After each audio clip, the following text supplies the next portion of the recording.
Hi, everybody, and welcome to our very first community night where we are highlighting Go Lime Green, which is piloted here in Illinois for the first time.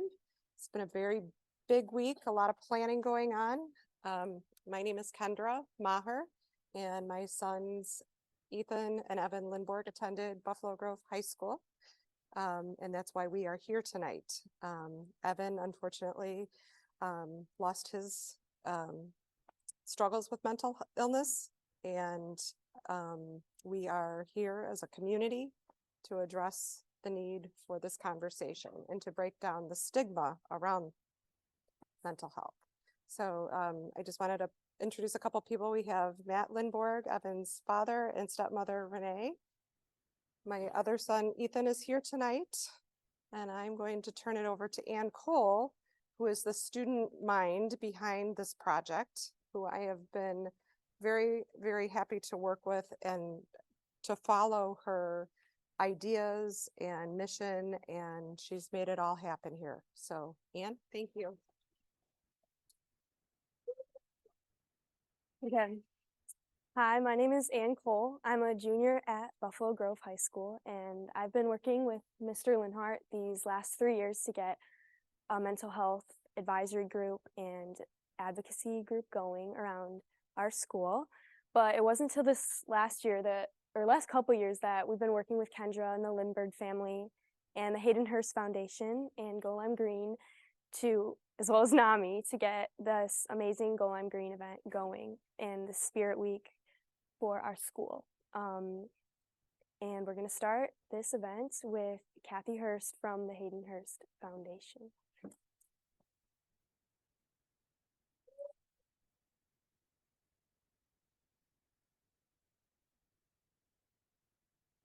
Okay, let's see, clip this on. Good evening, how's everybody doing? So you're probably wondering, who is this lady, Kathy Hurst, and why is she here? Where's she from? So my son, Hayden Hurst, is a tight end for the Carolina Panthers, the Cincinnati Bengals, and the Atlanta Falcons, and the Baltimore Ravens. So he is in his 6th season of playing in the NFL, but he's been on 4 different teams. So just when you think, wow, an NFL player, he's got life all figured out, everything's perfect, it's not as easy as you think. And Hayden was actually a baseball player in high school and got drafted by the Pittsburgh Pirates to play baseball. And he, sorry, that's our family, sorry. And he played baseball for 3 years in the minor leagues, and he got a condition called the yips. So any of you athletes are familiar with it. It's where you can't feel the ball in your hand. Golfers get it sometimes. So when he was throwing a pitch, it would go all over the place. You never knew where it was going to head. And he hit a player in the head with a 93-mile-an-hour fastball and knocked him to the ground. And he started realizing coaches were watching and general managers and owners, and all of a sudden he started spiraling. He spent tons of money trying to correct it and be able to play again. Well, after 3.5 years of struggling in the minor leagues, he said, I'm going to go play college football. And I thought he was crazy, because I'm like, how do you go from one sport to another like that? But thank goodness and thank the Lord above, he was talented, and he walked on at the University of South Carolina and played for Steve Spurrier, if any of y'all are familiar with him, for 1 year, his last year of coaching. And then he played for Coach Muschamp and became a tight end, broke all SEC records for the tight end position, and got drafted by the Baltimore Ravens in 2018 as a first-round draft pick, the 25th pick. So, but when he was at South Carolina and he transitioned from baseball to football, he thought all his problems were going to go away and that he had it all figured out. But unfortunately, those demons follow you. And so he tried to take his life. Thank goodness he had a knife instead of a gun, because I wouldn't be standing here talking to you, because he wouldn't be here. And I would be, unfortunately, like several families that are here that have lost loved ones to suicide. But I'm so blessed because he got help. He stopped drinking and doing drugs because he realized those were depressants and those did not help his situation. And he hasn't had a drink since that event. So and when he got drafted by the Ravens, he said, "Mom, I want to start a foundation for mental health and suicide prevention." And I was in sales for 38 years in my career with 3 different companies. And I'm like, I don't know anything about the nonprofit world. What do I do? But I never take no for an answer. And I jumped in and we started the foundation. And I was introduced to Kendra and Matt and Renee, unfortunately with Evan's loss. And they were so wonderful because they said, we don't want cards, we don't want flowers, we want to give to a foundation. And we've received over $30,000 in donation in Evan's honor. And so I said, well, I want to do some programs here in Chicago. I live in Jacksonville, Hayden's in Charlotte now. So I'm like, I want to do some things here. Well, NAMI in South Carolina had put together this Go Lime Green campaign. And I said, what a great opportunity for us to come back to Evans High School and run the program here. So we're so thrilled that you guys all came out because suicide needs to be talked about. We need to be able to talk about it like we can our physical health. Laura hurt her foot. You know, I can talk to Laura all night about her foot and what she did to her foot. But if I said, you know, I'm feeling kind of blue today, I don't know why, you might shy away and think, oh my gosh, I can't talk about it. I will say this about Hayden. He has done some wonderful pieces. CBS Morning Show did a story to my younger self. The NFL Network just did a piece with him and Darren Waller.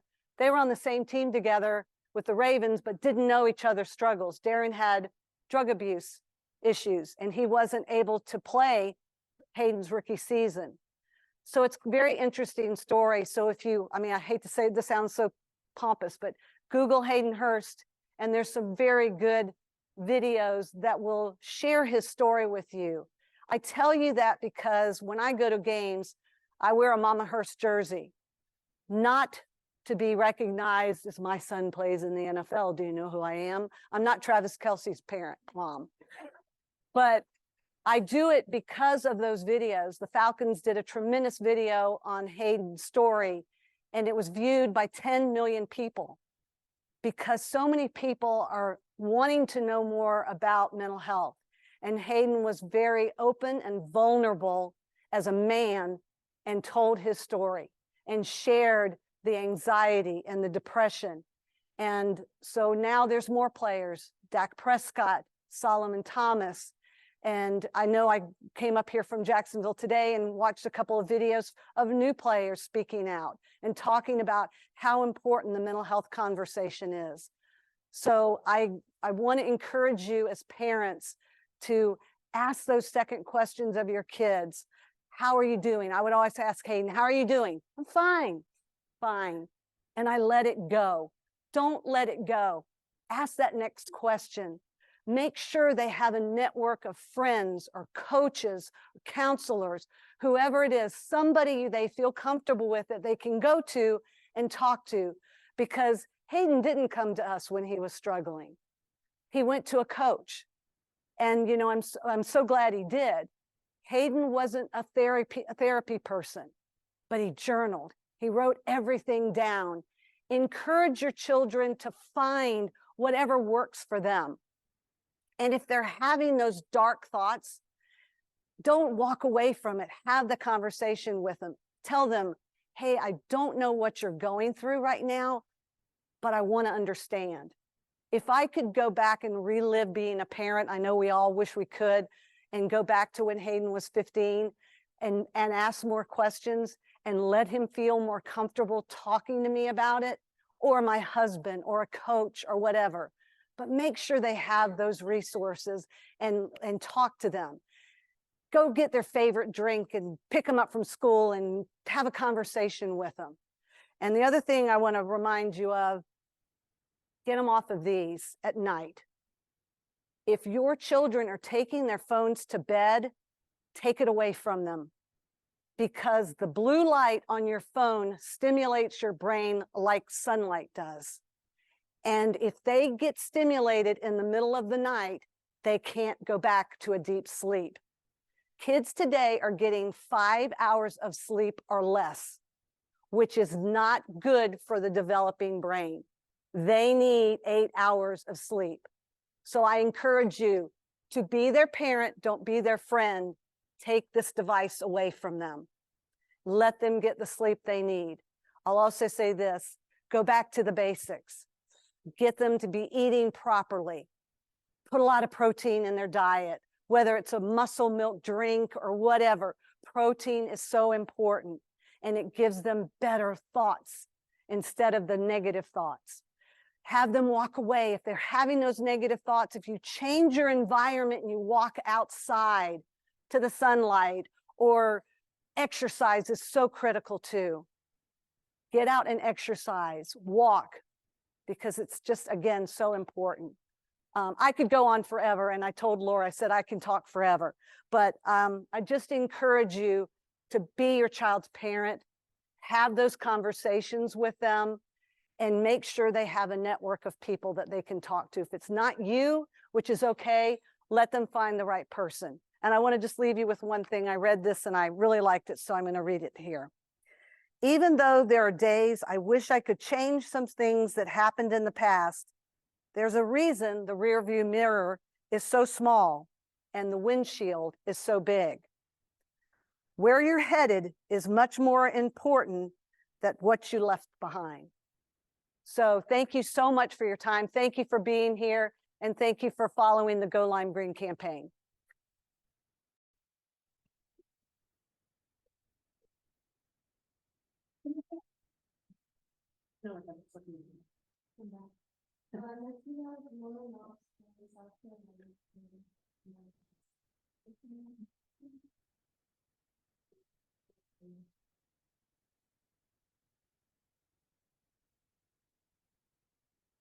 Am I here to change the slides? I think Kendra's supposed to talk next. Kendra, did you want to go next? You sure? Okay. Sorry. Okay. You're up next. We didn't have rehearsal, so I'm sorry. I'm not. Okay. Hello, I am Laura Moss, and I am from South Carolina. I'm with NAMI there. I am the state director for the Youth-Centered Awareness and Education piece in South Carolina, and I oversee several programs. And being the silence. You're good. Keep going. Refresh and Reclaim, which is for teachers. So Go Lime Green was started out by trying to help families become more comfortable with having the discussion around mental health. And that's what we are really big on with our programming, is that we want to have everybody start that conversation about mental health, and it's not comfortable. I can't think of anybody that's like, yep, sign me up. I want to talk to my teenager about mental health today. It's just not that easy. And so we go into the schools and doing programming and talk to the kids, and we talk to them about starting that conversation. One of the things, and I'll follow up on what Kathy said, of finding somebody to talk to. We tell all students to find 3 trusted adults.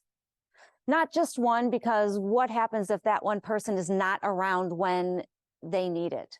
So we always say 3. And we tell them it doesn't have to be your parents, because sometimes, I mean, I'm 53 years old, and I don't always want to even go talk to my mom still about things. So to find those 3 trusted adults, and they don't even have to tell you who those are. That can be, you know, inside for them, to have those people so that they can feel comfortable that if anything happens, they can go to them. So sports is one way that a lot of people can become comfortable with bringing up the subject of mental health.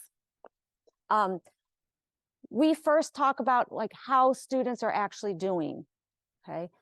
So many people like, oh, yep, they're great, they're smiling, they're happy, okay? But teenagers today are even like teenagers back when I was a teenager in the mid-'80s, okay? I would pretend that I was okay. Okay. I wanted, I'd say something to someone, they're like, oh, come on, Laura, you're strong. You can do this. Keep going, get up and just keep moving forward. So I did. And that's what some students are saying. 67% feel pressured to keep feelings to themselves. I can't think of any parent that would want their child to feel that they had to keep these feelings to themselves. 71% of students say that schoolwork makes them feel stressed. Heck, I was a teacher. Schoolwork made me feel stressed, and I was being paid for it. 67% pretend to be doing better than they are because they don't want to worry anybody. Okay, I, way back when, was that kid. In high school, someone could have looked at me and thought, oh, here she is. Her dad's a doctor, mom's a nurse. She goes to a private all-girls Catholic school, and I was a gymnast. I had done competitions on the world and national level 5 different times. People looked at me like, oh my gosh, that's what I want to be. She's so strong. She's so good. She has it all. But I didn't always feel like I had it all. And I couldn't say something because I didn't want to disappoint somebody.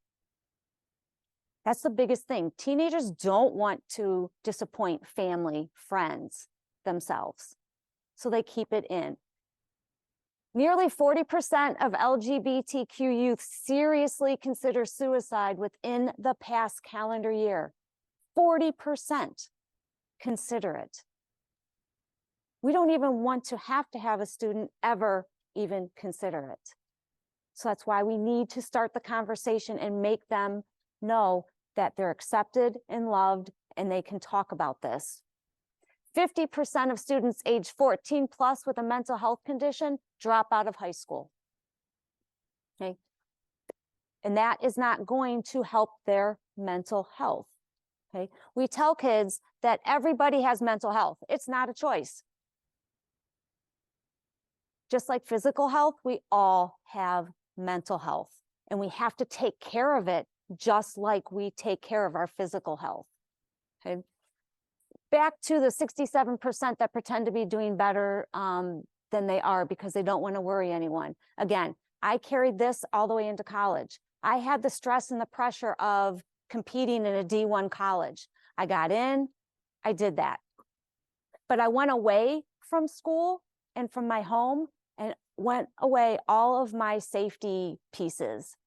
I was away from my bedroom. I was away from my parents, my friends, the things that smelled like home, the things that were home. And there I was. So going to college, whether they're just going locally or they're going far away, is a whole nother piece to where they don't feel they have that safety net and that they don't have everybody or anybody. So that's a time that we also have to keep those lines of communication open. Hobble over here, sorry. Suicide is the second leading cause of death for 10 to 24-year-olds. That is a 14-year span. 10-year-olds are babies.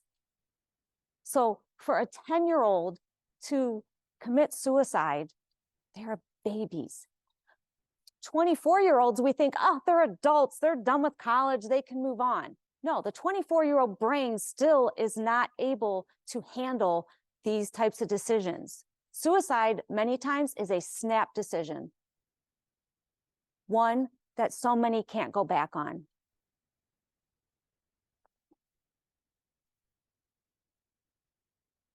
Okay, it's time to talk. 70% of students wish their school taught them more about mental health and coping strategies. Okay, sometimes it's more comfortable for them to hear it at school, to let them know that it's okay. And that's why we do programs like Ending the Silence or Go Lime Green,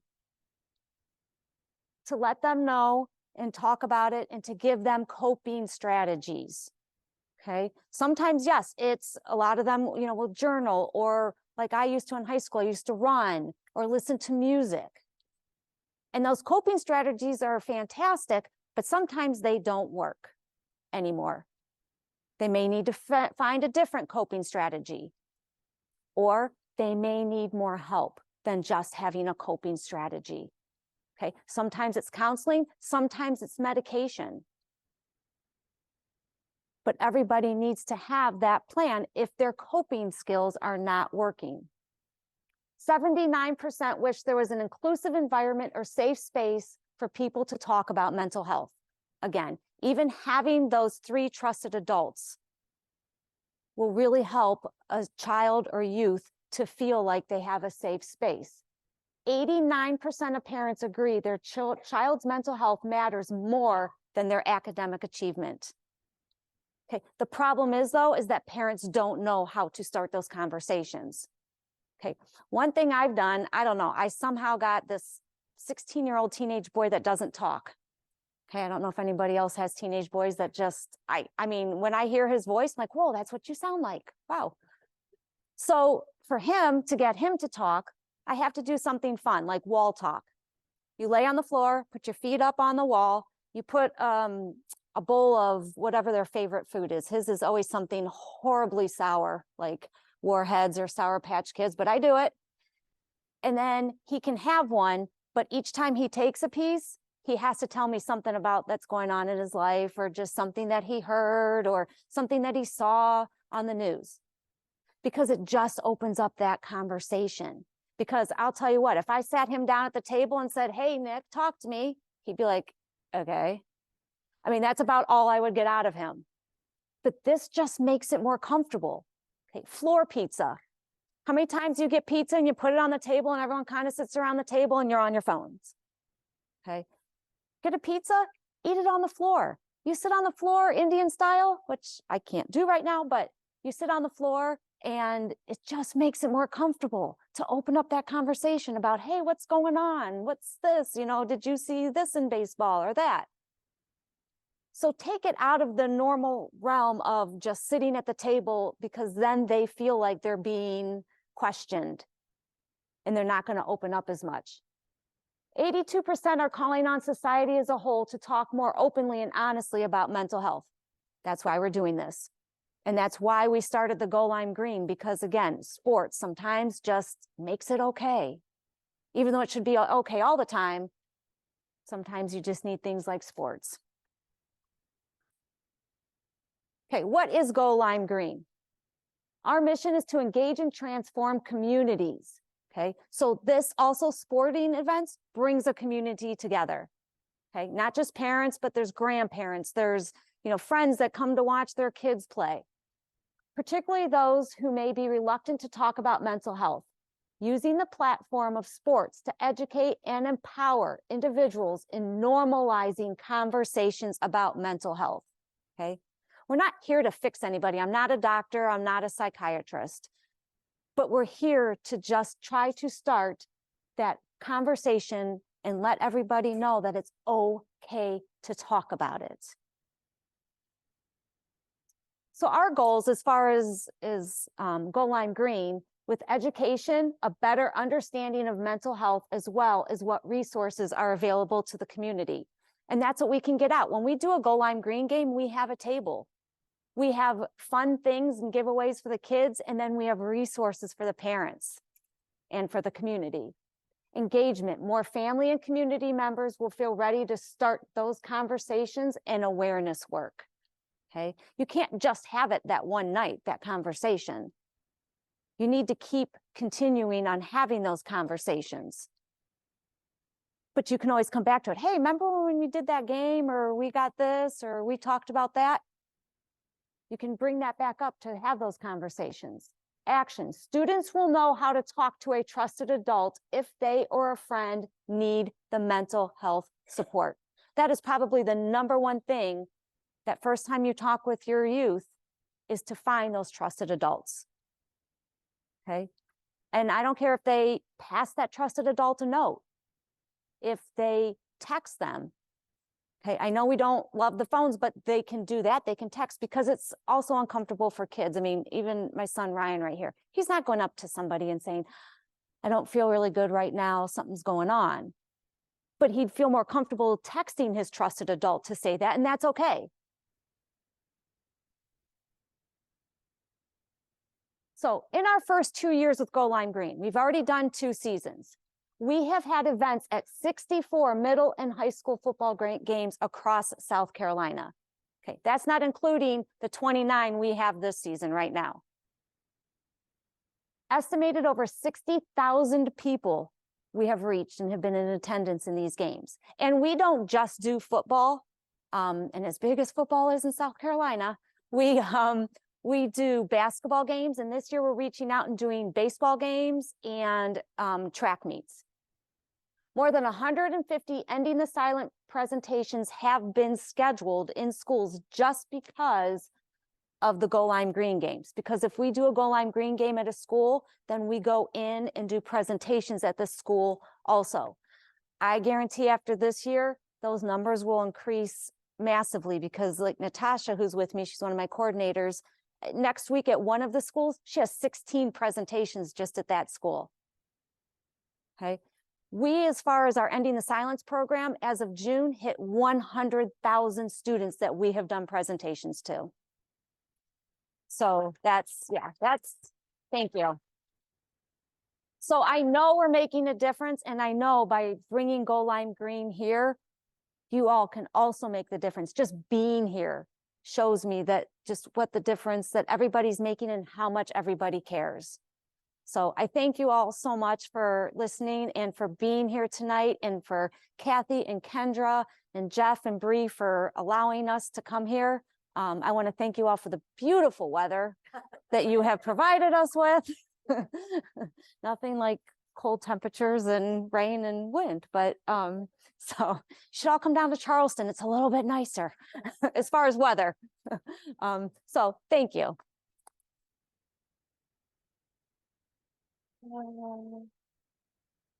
Who's next?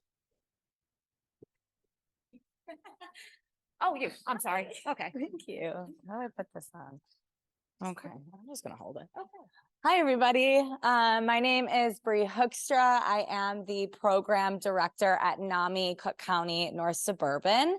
I really appreciate you all being here today. It's actually really exciting because today we spent, as Laura was mentioning, Ending the Silence, we spent most of our day today in the schools presenting Ending the Silence to the sophomore class. So it's really nice to see some of you here. Maybe some of your students, some of your kids were a part of that Ending the Silence program. If so, ask them about it, because Heather was one of the teachers and we just had a really, really wonderful time. It's a beautiful school. Thank you for welcoming us here. You, Laura, thank you for bringing this program to us. It's one of the coolest things that we've done so far, in my opinion. But Cook County North Suburban, what is NAMI? Who are we? We are the National Alliance on Mental Illness. We are located in Skokie. That is where our office is. But we do work in a bunch of different catchment areas, and I will post those on the board very soon. But NAMI is very massive. There is a NAMI in every state in our country. There's about 600 affiliates throughout our nation. And we are a grassroots organization. We're one of the biggest grassroots organizations for mental health. What sets us apart from other mental health organizations is that we are peer-based, which means we're not clinicians, we're not social workers, we're not psychiatrists, psychologists, we're people with lived experience. So either us ourselves have a mental health condition, or a loved one of ours has a mental health condition. So that's what makes us a little bit different than everybody else, because you really get that you understand that real life experience. This is where we operate. It's a bunch of different locations. It's all throughout Cook County North Suburban. And Buffalo Grove is obviously one of them. So this is one of the biggest events we have done in Buffalo Grove since at least I have been here. I started about a year ago in this position. And so whatever you see on the board is where we operate. And some of the things that we do 3 different things. One thing is support. Our support comes from our support groups. So we have multiple. I will go through those in just a minute. We also do education, community education. And this would be one of them, right? Go Lime Green, Ending the Silence. There's plenty more that we can discuss very soon. And lastly, we do resources. And again, I will go through all of those. So we are here for community nights. And so that's part of the reason why these resources are up here, because these resources are for the community. We do more than just youth. We do a lot of things for adults as well. And our support groups is one of them. Our support groups is for people 18 and older. We have two that are for people who have mental health conditions. The first one is Balance for Success. This one is a support group for individuals who have mental health conditions, who are just, challenged with everyday life situations. Our other one is Connections and Recovery. This one is our support group for people who have a mental health condition that have either been diagnosed or hospitalized very recently. So those are our two that we provide. We provide them weekly and we provide them virtual. We are working on getting some in-person support groups started, and we're hoping to have those by December. We also have a grief and loss support group. We have a veterans support group and a family support group. Again, they're all virtual. We are working on in person and hopefully again having that by December.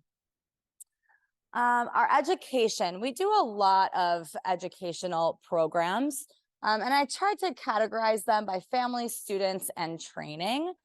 So one of them is our family to family class, and Susan Jacobson over there, she is our family to family coordinator, and she is actually teaching this current family to family class. We also have Ending the Silence for Parents and Basics. Basics is an on-demand program. It is self-paced. Everything you see on here, if you have any questions about it, please come to me and I will provide you with all the information that you need. For students, so my background, I used to be a special education teacher. And so coming into this position, that was my jam. I really wanted to get our youth and young adult programming, just expanding it. And so a lot of the stuff you see here, actually Heather right here created 3 out of the 5 that you see, but we're really doing a lot of work in schools. We're trying to target high schools first. We are a very small organization. We have 6 staff members and the rest of us are volunteers. So we are starting with high schools, and Ending the Silence is one of those programs. And Laura, you did already mentioned that, and we did provide that today and on Monday, and we were able to reach 180 students in just those 2 days, and we were invited back for next semester. So very exciting. We have Teen Mental Health First Aid. This is a training for teens. It is a long training, but you do get certified, and you can put it on your college applications, your resume. It's a really awesome training. Mental Health 101, Self-Care Kit, and How to Survive Life After High School are all trainings that are specific to NAMI, Cook County, North Suburban that we provide in schools as well. And then we also have our trainings. You are going to see in our own voice very soon, a abbreviated, modified version of it, but you will get to see that very shortly. Okay. When it comes to our resources, we have 3 different things. We do have a resource line at our office. So in the event you need any information, it could be anything between, how do I get started in a support group to, I'm struggling financially and I may be losing my house soon. How can I find appropriate housing? We have information and we will be able to direct you to specific places within our communities. We also do community meetings. So for example, we are a part of an Evanston Township meeting where a bunch of different organizations in Evanston come together and we share resources and talk about the needs of our community. And then finally, we have our monthly webinars. This is based on community requests, what people want to learn about. And so we do have those on a monthly basis. So thinking about Go Lime Green, we are so excited about this program. I mean, I can't say it enough. It has been wonderful. The team of people that we've been working with has been absolutely phenomenal. And we are learning so much about this program to the point where we want to expand. Buffalo Grove is awesomely, amazingly our very first school that we are doing this in Illinois, which is such a great accomplishment. And we are looking to expand. We are already in communication with 2 other high schools to hopefully provide this program at a basketball game and a lacrosse game. All right. Solace. I'm super appreciative to be here tonight and give you all some information about our services. So we are partnered with the school district, and we are a mental health care coordination service on a mission that we're all incredibly passionate about, and that is to calm the chaos of the mental health care system and make sure that we connect everyone in the community to the support that they need. So we support students, their families, staff, and their families, and that has allowed us to reach over 18 million people. As many of you know, navigating the mental health care system is chaotic, and there are so many barriers along the way that can keep someone from getting connected to the support that they need. So Care Solace is here to break down those barriers and bridge the gap between a person in need and a provider that is available to help. So what we do is we coordinate care for mental health and substance use treatment. We don't diagnose, assess, or provide the treatment, but again, we are here to connect you to licensed professionals who can. We're not here to replace all the amazing in-school services the district has in place. We are more like a complementary support to help with the heavy lifting that comes with care coordination. So the way we're able to do that is we have a team that's available 24/7, 365, and they can accommodate over 200 languages. They'll be the ones handling all that care coordination and all that outreach. So calling providers, seeing who has availability, what insurance do they accept, and then they're going to help everyone in the community schedule those appointments. We're going to help families regardless if they have private insurance, public insurance, no insurance. So we'll work with families and help them find a sliding scale out-of-pocket option if they don't have insurance. I'd love to give you all some more information. So I do have a table set up outside. So please feel free to say hi, ask any questions that you have. We have a bunch of swag that I'd love to give you all. So thank you all for your time, and thanks for having me here today. Thank you.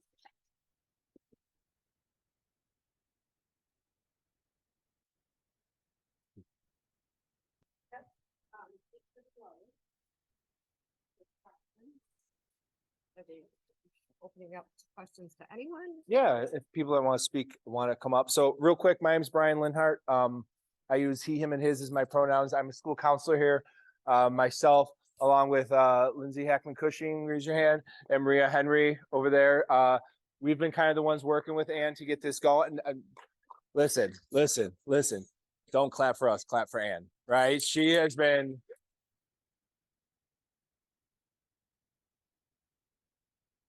I'm just a grown-up. We're just the grown-ups with her, right? She's been running this. This has been awesome. We're going to turn it over for questions and have our friends that have been coming in answer them. But a couple shout outs. We got our principal, Jeff Wardle, and our associate principal, Robert Hartwig. If we give them a round of applause. I mean, Ann brought this idea to them and it took them less than a second. Yeah, let's do it. So I value working here. I value working with people like them that just understand how important mental health is, especially right now with everything going on in the world, right? And just showing that it's at the forefront. We have our Director of Student Services, Dr. Jessica Herman, up there. Give her a round of applause. I mean, this is only her second year here, and just, the things she's been able to do for our district. And when I went to her to help with advertising, help with anything with this, she's just like, yeah, give it to me. What do you need? Right. I will make it happen. And then, it's over here, we have a bunch of counselors and social workers from other schools in the district. We give them a round of applause because so I don't know where all of our families are from, but I sent an email out to our student services and I said, hey, because of Ann's work, we have these amazing resources that are available to the entire district. NAMI talked about some of them. And so what I said is it'd be great if we could also show what other resources we have. So they're going to be hanging out outside in the foyer, sitting at the table. So if you want to go to a specific school that's in your area, figure out what's going on, definitely make sure you check them out. And also a shout out, Mr. Kyle Pitchick over there. Give him a round of applause. He's been doing a million different things for us. One big thing is he's been our liaison for the football program. He's basically come up to me every day and been like, hey, what do you need? What do we got to do? So it's just, I mean, this district, this community, just showing the value around mental health is, the fact that we were able to get this going from one student saying, hey, I want this to get going. How do we make it happen? And just where we're at right now. And those of you that can make the game tomorrow, like you said, the weather's going to be great. But it's, this has been building and building and building and building up until this point. It's gonna be a big celebration. A shout out to Prospect too. They've been jumping on board. Yeah, a couple prospectors. Okay. I mean, give you credit now till kickoff. Okay. But yeah, at this point, just the people that have been talking, they're just gonna hang out up here. Any questions you have, any clarification you need, please ask it. We are recording this, so we're gonna post this later. We'll get information out where it's gonna be posted. The rest of us are just gonna kind of hang out in the hallway, seeing what we need. But thank you all for coming out. My friends are gonna be up here. Just please, repeat the question in the mic so that people at home that watch this know what's going on. All right. Thank you very much. Leave this up to.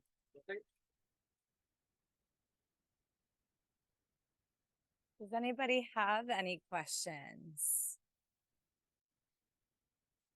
Sorry, Kendra, excuse me. Oh, yeah. You're famous. I'm just wondering how NAMI differentiates itself from the AFSP organization. What is the big, as for you NAMI folks? Oh my gosh. A very good question. You stumped me. You stumped me. Any other NAMI people know the answer to that? What is the difference? A resource. I just. Yeah. What Yeah, the difference between, what can you explain what AFSP the is? American Foundation for Suicide Prevention is, I think that it's just another resource. I just was wondering if there was a big differentiation. I'm an advocate for AFSP. So I was like, maybe I better run the other way right now. But I just didn't know what the big difference was between these resources.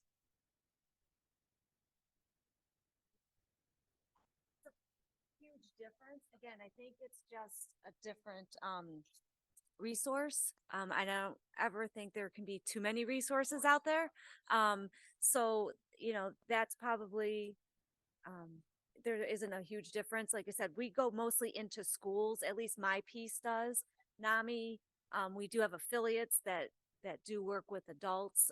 So my program is a little bit different than what is in even other states, but we all have the same mission to just work with parents and students and, keep the conversation going. Any other questions?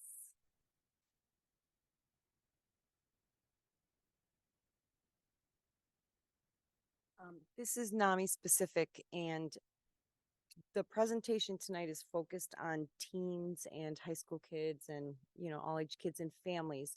But I understand that there's a lot of mental illness and depression that happens in older people as well.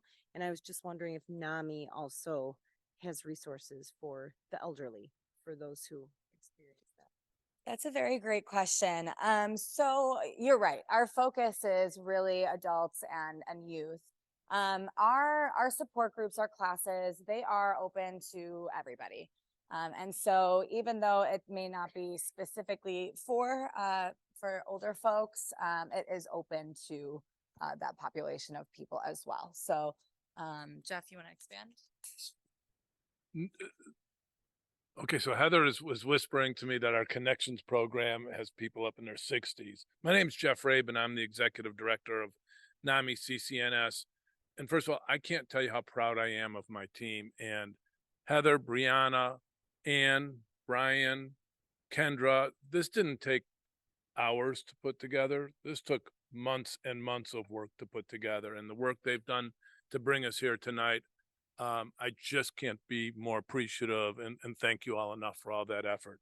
But one of the things that we're doing at NAMI CCNS is growing, and we're looking for new ideas, and we're looking for new facilitators, and we're looking for new concepts. Go Lime Green is done in NAMI, South Carolina, thank you all for coming up. It's not done anywhere else, but we decided to work with NAMI and Kendra and her team to bring it there, and Kathy, of course, to bring it here. So I actually think it's a great idea that we will explore to start a support group for, say, people 60 and over or 55 and over. If we can have living communities for those of us 55 and over, we can have a support group for that. And I think that's something, and Bree is going to yell at me when we get to the office tomorrow about adding to her plate. But it won't happen right away. But gosh, if you can know people that would be willing to train and facilitate that, we would love to do something like that. And we have a table outside. So I'm going to ask a favor. You know, NAMI relies on the community for support. And one of the ways we get support and justify to funders is by the size of our mailing list and the number of people that we reach. So if you could all just put on a piece of paper out by our table, just, I don't want your addresses. I'm not soliciting you for money. Name and a zip code, or a name and an email and a zip code is all I need to be able to say we've reached this many people tonight. And it makes a difference to us. That's not why we're here. But as long as I have the microphone for a second, if I didn't do it, my development director would yell at me tomorrow. So please, but I think that's a great idea. And we're open to other ideas, and we're opening to considering other ways that we can reach the community and reach everybody that needs this assistance. And again, another thank you that I didn't make. Jess Jacobson is just a rock star. I mean, thank you, Jess, for sharing.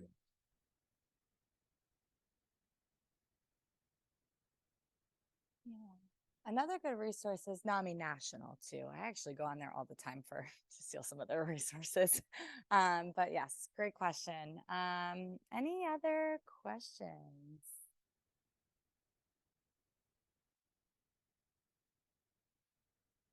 NAMI and the Hayden Hurst Foundation and everyone who came to talk tonight. I think just being able to open up this conversation and just share resources with each other, just for our groups, even bring that to our school and hopefully other schools in the district is really awesome. So thank you, everyone.